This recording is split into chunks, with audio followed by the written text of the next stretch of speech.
Thank you.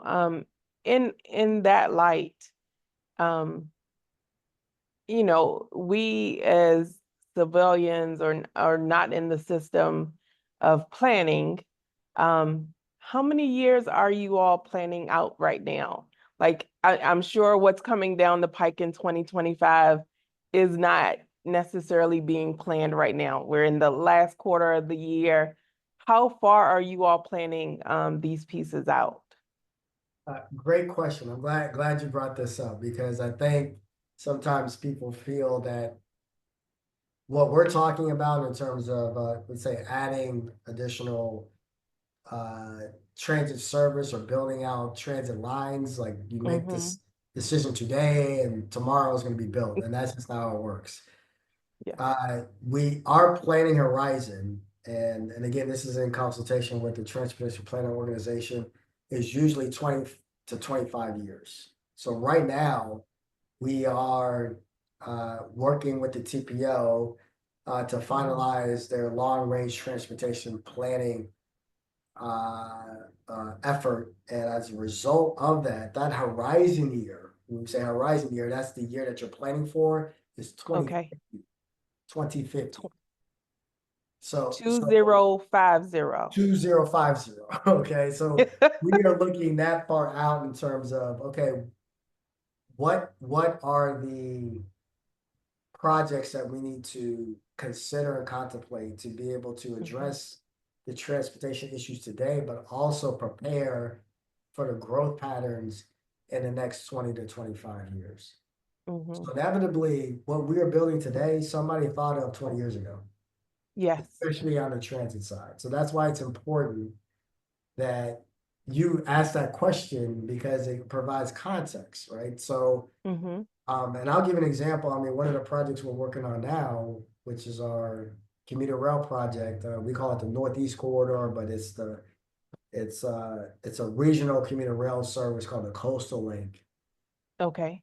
That and we have advanced our project to a point where it's never been before.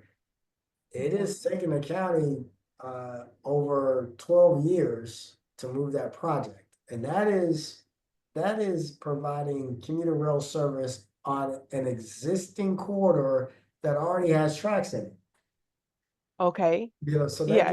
that gives you context, right? So everything that we're talking about, it is a decision that gets made today that you have to stay on the right path so you can get it done.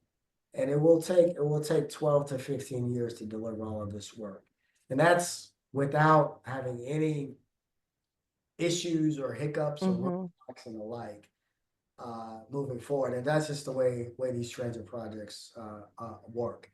Now, on Mhm. roadway projects, depending on the nature of those projects, you could have the same type of planning horizon, but sometimes, you can get those done a little bit quicker.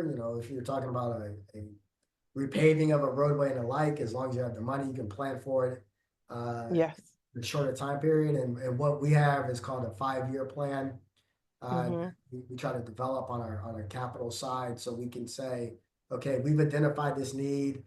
This roadway is deteriorated so much, so it needs to be repaved. We'll program that, or when we say program, it's really identifying funding in a future year that we can go out and make those types of maintenance fixes on the infrastructure. So it there is a long time horizon, and I appreciate you putting that context out there for everybody. I think it's important because we don't always we don't always think that far ahead in our lives, right? But we have all these buildings that are being built right now in South Florida, and we already talked about traffic patterns, even since 2020, since the pandemic. We had an influx of people move down to South Florida. Um, it used to take me maybe 15, 20 minutes to get to Miami Shores from Overtown. And the other day, it literally everything I mapped in my GPS said it was going to take 32 minutes. It was going to take me 32 minutes if I took the highway I-95. It's going to take me 32 minutes if I take State Road 7. So everything was the same amount of time, but different ways to go. And I'm like, what happened to to this flexibility in time? So it really is coming down to planning now and in time to move from one area to another, which I didn't experience when I first moved here. So just being cognizant of that and being cognizant of things that are being put in place take time. And we all know in the 1960s, a large part of this exhibit talked about the infrastructure pieces where Overtown changed because of I-95 and 395, that construction, the vibrancy of the community that was thriving and all was disrupted in that decision to not have I-95 go further west, but come further east, which cut into Overtown, right? Um, and so right now we are going through infrastructure changes that were probably made 20 some years ago, especially with 395 and the addition of another layer, Yes. as well as as well as these arches that are going to lead us into the beach, right? The beautiful arches that are to come. Now, I'm already hesitant to take a two-tiered deck, but it's coming and I can't stop it. But how will this change benefit the community? Because I mean, for a person like me, I don't know. Two decker highways.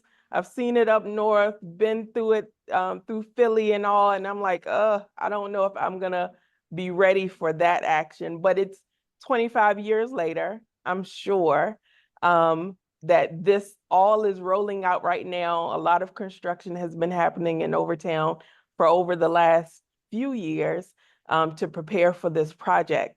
So how will this benefit the community as a whole? Yeah, so you're right. The reason why you're building or expanding existing infrastructure is to make sure that you're keeping up with the growth. And again, you mentioned this earlier that people continue to move here to South Florida, and Mhm. it's a byproduct of a healthy economy, which is what you want. And True. I at a former mayor that I worked for, he used to say, "There's no such thing as remaining the same. You're either going up or you're going down." And Yeah. so, trust Hmm. me, you'd rather be going up than going down, right? In terms of the economy. Yes. So, from an infrastructure standpoint, it's imperative that you take the opportunity now to build to help support those growth patterns. It's just a thing. The double deck solution is one because when you get into a real highly urbanized area, the right of way or the land that you have available to expand and go wide is really restricted and limited. So then you have to go high. Yes. And so to your point in the north and in Philadelphia, which I used to live in downtown Philadelphia, Yes. and yeah, they have a Yes. double decker there when you get across and you get to downtown. I used to live off of like 20th and Franklin. I remember driving there from DC, and I'm like, hey, yeah, this is interesting. They've had their double deck bridge for a minute. Uh, Yes. so it's a little bit cranky. Let's put it that way. Yes. So this one, I would say it will be mild, it'll be safe, it'll be a different experience, but Hmm. one that again allows uh, that actually facility to be able to move people quicker, so you don't have as much traffic congestion and get people to the beach. That's the whole idea. Uh, Understood. Yeah. Now the one benefit I would say, and this is a byproduct of what you mentioned before around how a bad design and planning decision that happened years ago impacts communities. Yes. Overtown from a transportation standpoint is one of the most used examples of what not to do in terms of having an interstate go through and basically destroy a burgeoning, very successful Black community. That's what happened back in the 60s and 70s when there was that decision to make that alignment for the interstate to go through Overtown. Yeah. Displaced Black families, and there's been a definitely a I would say a delay in recovery from those families and that were displaced in different parts of the county. That example exists and was endemic at that time throughout every single major city and urban area throughout the country, to include Washington, D.C. Right? Yes.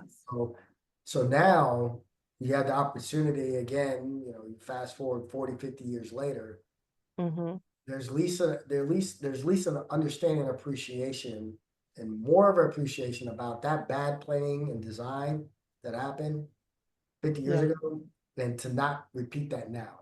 And so Mm-hmm. the Florida Department of Transportation, I think, takes that seriously. The U.S. Department of Transportation takes that seriously.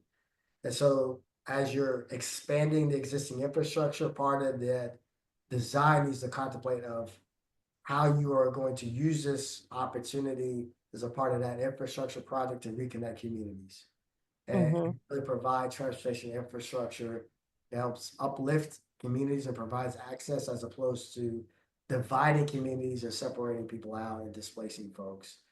And so the 395 project is an example of that. Yes, it's a double decker, but also there's another project where the underdeck, which is an opportunity to actually provide a communal space to connect communities and not try to interstate divide those respective communities. And that's an example of learning from those ills of the past moving forward.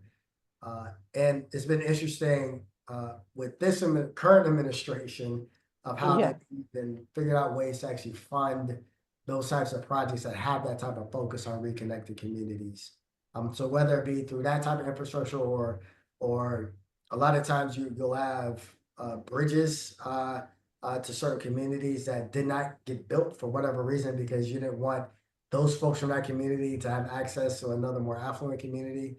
That there's a lot of communities are looking at ways to have those connections through pedestrian bridges or vehicular bridges and really lessen and mitigate the burden to divert that type of traffic by not having those bridges in those particular communities. So here in Miami, it's been good to see at least that's being contemplated as a part of the design. And then we are very much focused on making sure all of our projects are one that has that reconnecting and that community focus as we design and we plan for our work on our county roadways as well as the service that we provide. We can't afford to take that approach anymore.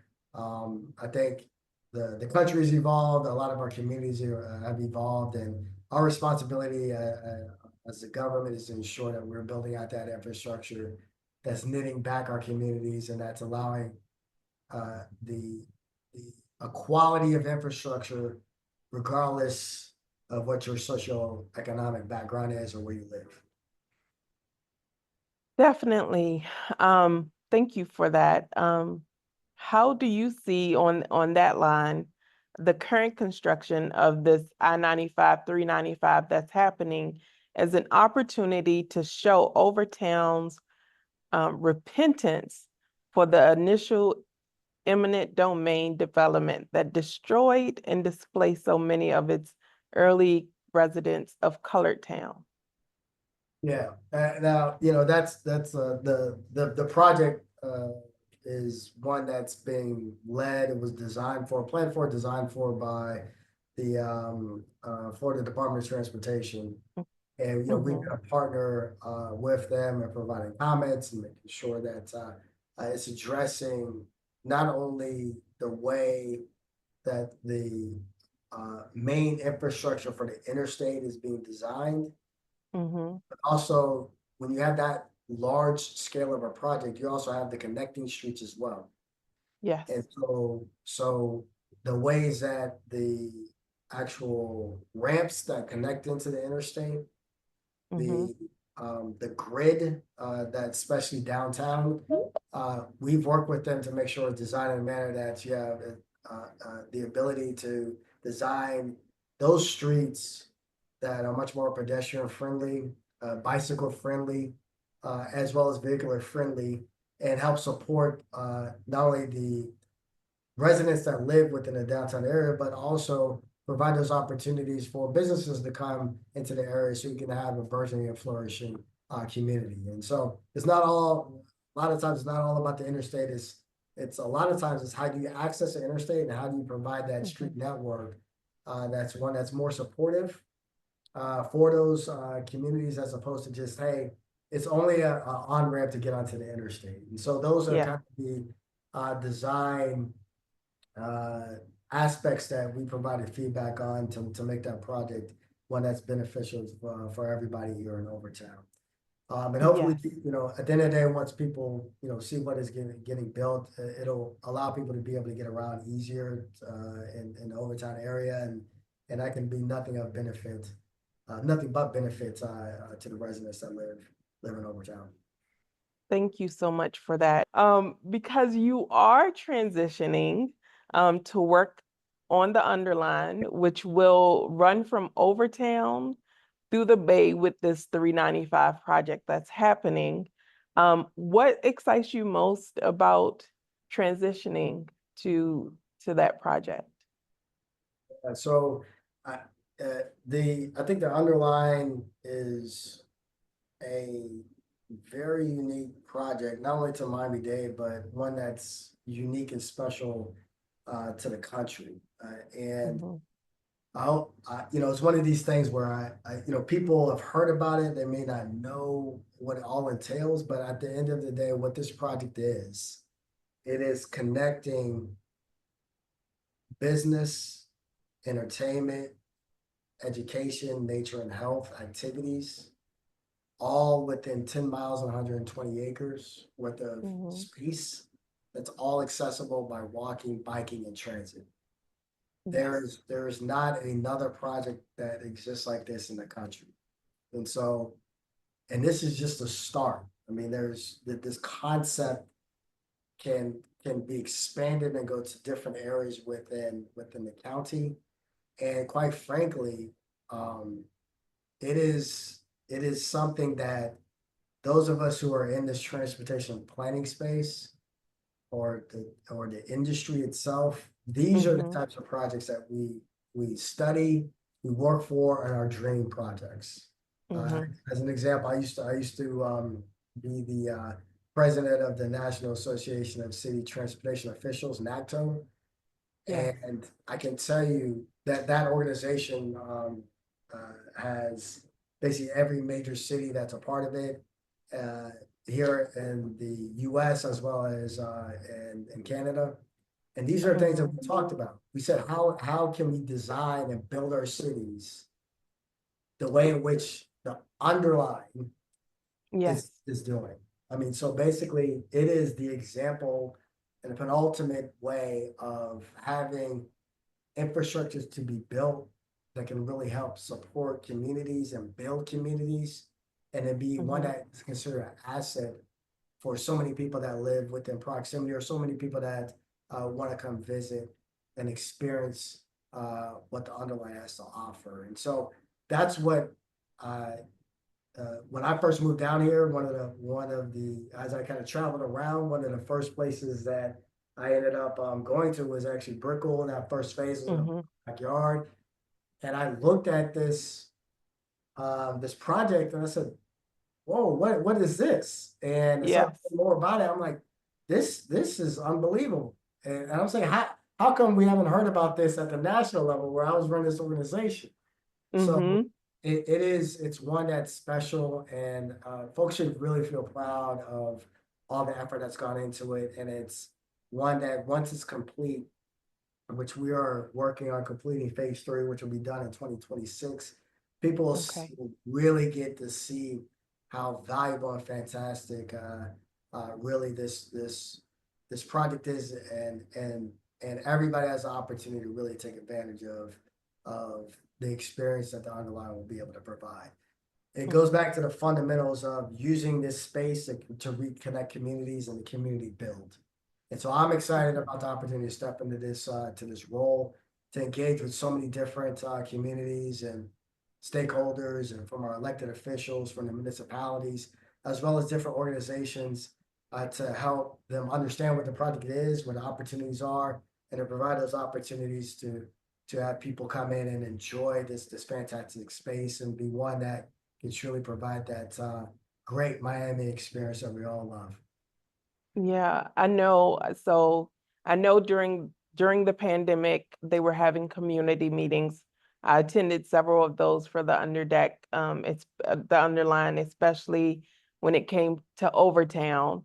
So I'm excited to see out of those meetings, having that community voice there, what what comes out of it, because I know parts of the community, we are looking for an ode to Overtown in some type of way, especially for the portion that truly comes through this corridor heading to the bay.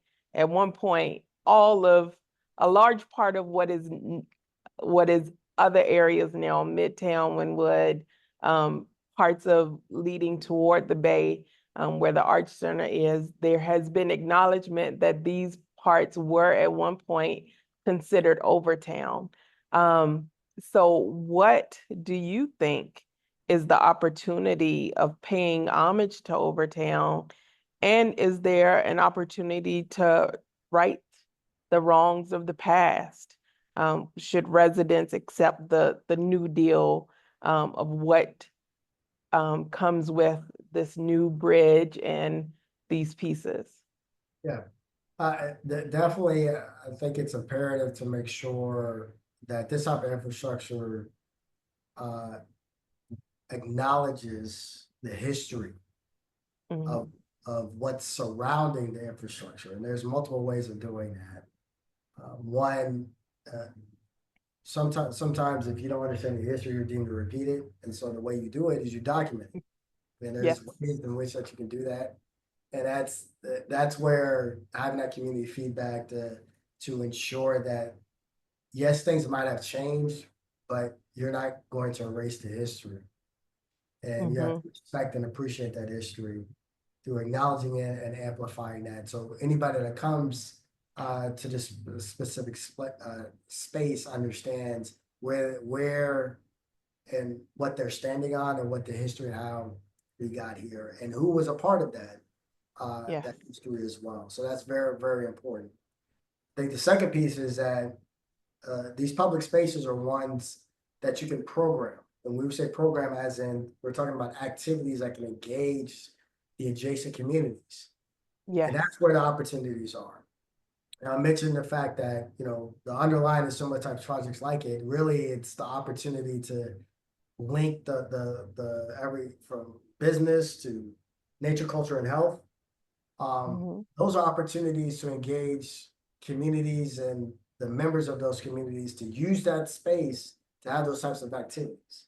So this is everything from having art shows and exhibitions and the like, and Hmm. to having small business to take advantage of the use of the space and having those partnerships to sell items as well as talk about their businesses and the like.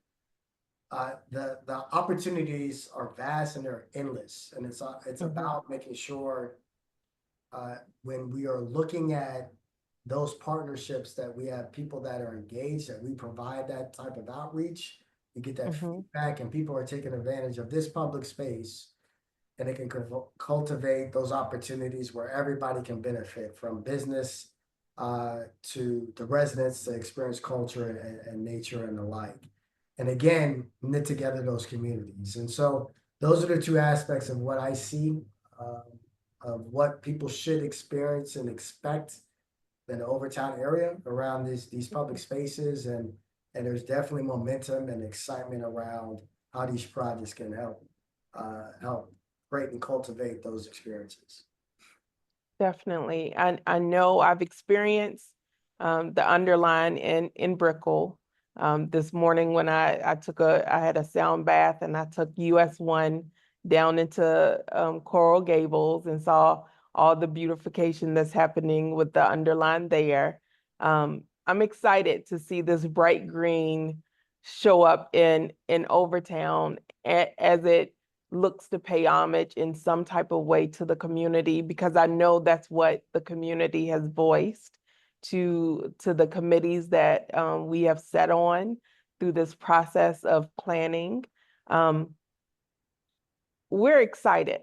We're excited about the businesses being able to have an area, the green space that is coming, the areas that that people can play and work and walk your dogs and do all of this in this community, because our community is truly still a large part of it is pedestrian. So there's a lot of individuals that walk um, in Overtown to the other areas that are close by, to go to restaurants, to go to the parks that we have here. So this is going to definitely be added value. And so we are excited and waiting to see what happens as the plans unfold. So don't forget us as you move into this new position. We got people on the ground that is ready to go to help in that planning. I think my last question for you in this moment would be, where do you see your career going in transportation? And would you ever want to do this in the federal government, in somebody's cabinet, to make sure that the world of the United States at least have good infrastructure in place? I appreciate that question. So interestingly enough, I had a stint in the federal government. I used to work for the U.S. DOT in headquarters, Mm-hmm. and I have many of my colleagues and many of my friends in the industry that are in the current administration, Mm-hmm. and I would give kudos to them, because transportation in the industry itself is relatively small, right? And Mm-hmm. so when I look around and I see so many people that I can pick up the phone and call that are working in the current administration, who have worked in so many great programs Mm-hmm. and allowed us to get funding to come down to South Florida. It's been great, and hopefully that will continue on regardless of whatever outcome happens moving forward. Uh, Yes. but yeah, definitely, I'm always looking for opportunities to take my past experiences and leverage them to make impacts at different levels, whether it be in government or even, quite frankly, in the private sector, because I've had the opportunity on both sides of the ledger. And Mm-hmm. I would like to fashion myself, and hopefully people can realize this, as one that's a leader of organizations and people, and I have a passion for doing that. And by leading people and really getting them energized and enthusiastic about coming in every day and working hard to achieve a goal and a mission and Mm-hmm. a vision that really helps change people's lives, that can be applied to the different levels within government or the private sector. And so my next move, right now going to the Underline provides me with that opportunity to Mm-hmm. continue to do that great work here in Miami. If there's other opportunities that come about, at the federal level, if it's one that I can take my experiences and continue to have that positive influence and improve our transportation infrastructure, it's one that I'm always excited and open to entertain. But I am very happy on my next Yes. adventure. Going down there. Yes, yes, we are excited that you Yes. are still going to be here in Miami-Dade County working on this project that the world inevitably will be looking at to see. There is so much history in Miami that things happened here during the civil rights movement before they happened in other places. I sit in a facility here at the Black Police Precinct and Courthouse Museum, the only building that was built to contain Negro arrest at that time, and a place for them to get arraigned, to pay their fines, and this building brought in $53,000 back in the day. Like, that just continues to blow my mind. But it is the pieces of history that comes out of Miami. If that could be highlighted for the rest of the country, people would be amazed at how many firsts happened in this city. So that excites me. Your new position is exciting me. Um, I thought that was going to be my last question, but I would be remiss not asking this question. Your father was in transportation. Yeah. Is he proud of his son being in transportation as well? How did that shape out for the two Yeah, of you? And do you have yeah, siblings that are in transportation too? yeah, and I appreciate that. Before I answer that, going back to the Black Yes. Precinct, just to let you know, and I'm sure you're aware of, we last year we restarted our cultural tours where Yes. for Black History Month we actually had to stop at the Black Precinct, and we're going to do the same thing coming up in this in February as well. So it's been a great Mm-hmm. partnership, and I went on last year's tour, and it was amazing to see the history that was there, and we've got nothing but great feedback from that tour, and so we want to keep that going Thank so you. people can understand that. But in Yes. terms of kind of I would say the family legacy here, I definitely one of my heroes is my father, of course. It's always good to have somebody that his story was one that's amazing, quite Mm-hmm. frankly. And we'll do another podcast on him for it, For sure. yeah, Yes. but he but he's Y'all heard it. I locked him in for a second interview. absolutely. Yeah, and I think seeing him work and learning from him and learning from my family. I mean, my mother. So both my parents went to South Carolina State University. Okay. Orangeburg, South Carolina. They're both originally from South Carolina, from Orangeburg. Yes. Okay. And if you know the history of South Carolina State at that time, of course, segregated South, but South Carolina State, they had a unfortunate incident called the Orangeburg Massacre. And Mm-hmm. my mother has pictures in the newspaper of her holding her fist up with her afro during that particular event, protesting at the fact that there was racial discrimination there in Orangeburg that ended up, Wow. unfortunately, in the National Guard coming in that was called in by the governor that Mm-hmm. shot into this crowd of South Carolina State students and ended up killing 3 people. So Wow. that's the family that I come from. They Yeah. come from ones that are strong, and they taught their 3 sons. I have 2 older brothers. Uh, Mm-hmm. one that you need to understand so many sacrifices that people have that came before you, that your Mm-hmm. responsibility in this world is to take those opportunities that are in front of you and do even more, go beyond, because there's people that you owe.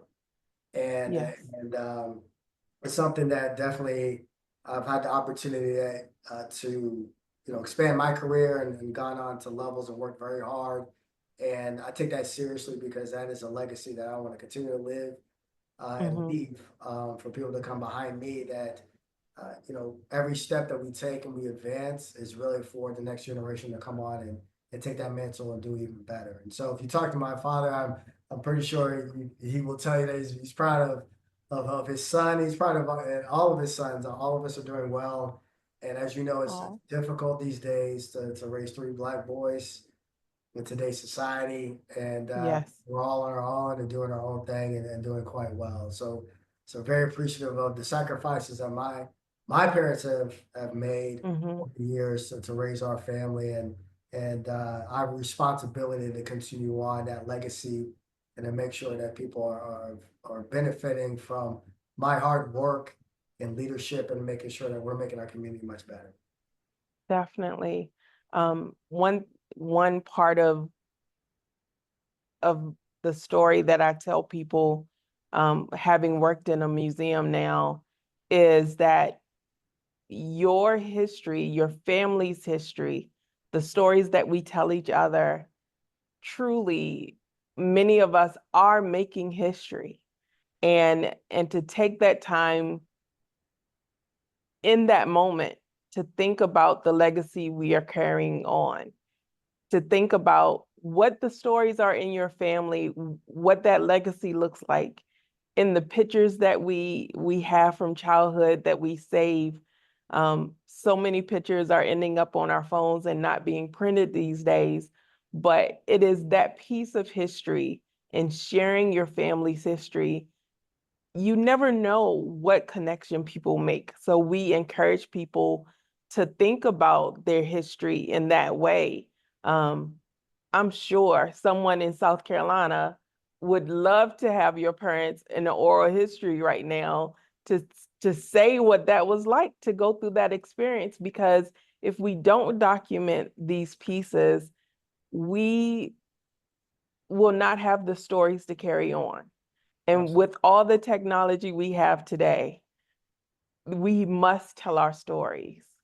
That is one reason we were so hard set on making sure we had an interview with you, because you, for some of us, are making history in your role and making sure that we are seen. You are a Black man, I'm sure, in a space that is not predominantly Black.